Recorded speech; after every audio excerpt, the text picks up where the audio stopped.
देखिए अरम, जो बात मैं कहने जा रहा हूं ना, ये मैं एक ऑब्जर्वेशन के तौर पे कह रहा हूं। मैं अपनी राय नहीं दे रहा, मैं एक ऑब्जर्वेशन के, इस लिहाजा इसको इस कॉन्टेक्स्ट में समझा जाए। देखिए, हमें किसी तरीके से ये समझ में आ गई है बात कि जो चीज़ हम खुद नहीं कर सकते, हम पैसे के ज़रिए उसको करवा सकते हैं। ये हमें समझ में आ गई। एक ज़माने में जब बेटी की शादी होती थी तो वो ये तारीफ़ ये क्या करते थे कि हमारी बेटी जो है खाने पकाने की बहुत माहिर है, बहुत सुगड़ है। इसने जो है वो ये खुद देखें, स्वेटर इसने खुद बुन के दिया, ये दादा अबू को स्वेटर खुद बुन के दिया था।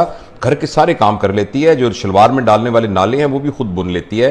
तो इस तरह के क्राइटेरियाज पर हम ये कहते हैं सौमो सलाद की पाबंद है और वगैरह वगैरह, ये क्राइटेरिया होता था। अगेन मैं आपको बता रहा हूं, मैं ये नहीं कह रहा क्या सही है क्या गलत है क्या होना चाहिए, मैं एक ऑब्जर्वेशन बता रहा हूं। अच्छा, उसके बाद हमने ये सोचा कि ये जो घर में कपड़े धोने का काम है ये तो हम किसी माई से करवा सकते हैं। अगर हम ये जो हमने वो सिलाई का, हमारा दिमाग खराब है, नाले 2 महीने लगा के 2 नाले बनाए, बाजार से मिल जाते हैं 10 रुपए के नाले, तो वहां से खरीद लेंगे, तो हम उन चीजों को आउटसोर्स कर। अच्छा, इसी तरीके से खाना खुद पकाने की क्या जरूरत है? जब आप बहुत ज्यादा पैसे कमाएंगे तो घर में खानसामा रख लीजिए, या आप ये कीजिए कि ऑनलाइन मंगवा लिया कि पैसे, आप एक टेलीफोन करेंगे तो आपके पास खाना आ जाएगा। ये हमारा माइंडसेट बन गया है कि हम हर चीज जो हम खुद कर सकते थे अब हम उसको आउटसोर्स कर सकते हैं। पेरेंटिंग के सिलसिले में भी हमने यही सोचा कि जो मां की या बाप की जिम्मेदारी थी, मां बाप ने कहा हमारे पास तो पैसे हैं, हम तो इनको आउटसोर्स कर सकते हैं। अगर खाना मैं पकाता या पकाती और सब घर वाले दस्तरखान पर बैठ के खाते तो वो रिप्लेस हो जाएगा खानसामे के खाने से, मगर जो उसके साथ एक वैल्यू सिस्टम ट्रांसफर होता था वो इत्तेफाक से खानसामा या फूड पांडा आपको नहीं दे सकता। अच्छा, यही बात हमने पेरेंटिंग के सिलसिले में कर दी।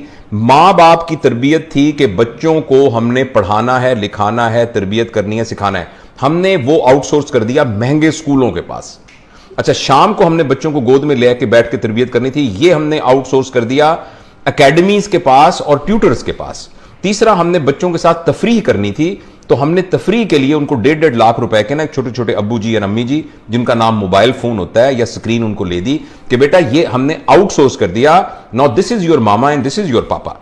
तो ये वो माइंडसेट है। अब तीनों चीजें हमने आउटसोर्स कर दी। अब हम शिकायत करते हैं कि बच्चे हमारे ऐसे क्यों हो रहे हैं, बच्चे के ख्याल, हम तो अपने अब्बू के बड़े, हम तो उनके आगे नहीं चलते थे, हम तो उनका जूता सीधा किया करते थे, हम तो अब्बू आते थे सब लोग सर पे दुपट्टे ले लिया करते थे। अब बच्चों को परवाह ही नहीं होती, वो यार यार कह के मुझे बुलाते हैं और मेरी बात ही नहीं सुनते और वगैरह वगैरह। तो अब ये देखें ना, ये मैं अगेन दोबारा कह रहा हूं, ये जमाना बदल रहा है, बदले जमाने में चीजें डिफरेंट हो जाती हैं। बहुत मुश्किल है ऑब्जेक्टिवली कहना कि वो अच्छा था या ये अच्छा है, लेकिन डिफरेंट है। लेकिन जब कुछ चीजें डिफरेंट होती हैं तो उसमें कुछ पॉजिटिव चीजें आ जाती हैं। बच्चे आपसे बहुत फ्रैंक हो गए हैं, बच्चे आपसे दिल की बात कर सकते हैं, बच्चे अपनी इंडिपेंडेंट फैसले कर सकते हैं, ये सब पॉजिटिव बातें हुई हैं। बच्चे अकेले मूव कर सकते हैं, जिंदगी का फैसला कर सकते हैं, ये पॉजिटिव बातें हुई हैं।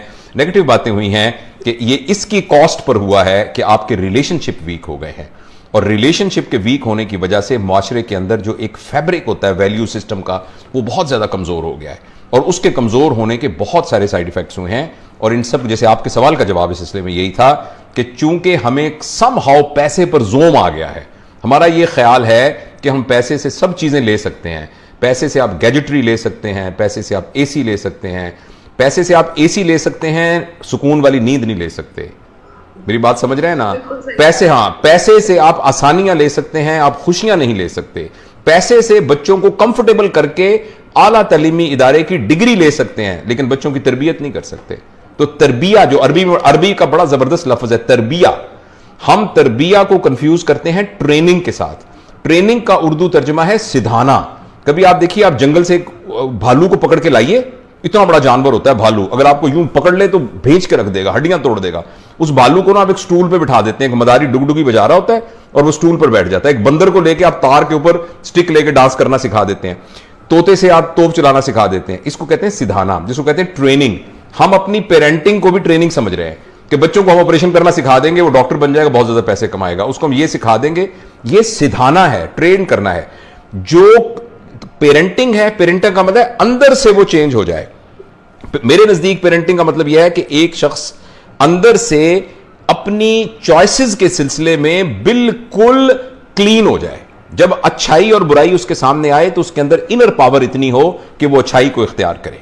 जब वो अच्छाई को अच्छाई समझ के कर रहा हो, किसी बेनिफिट के तौर पे ना कर रहा हो। यह है तरबियत मेरे ख्याल में।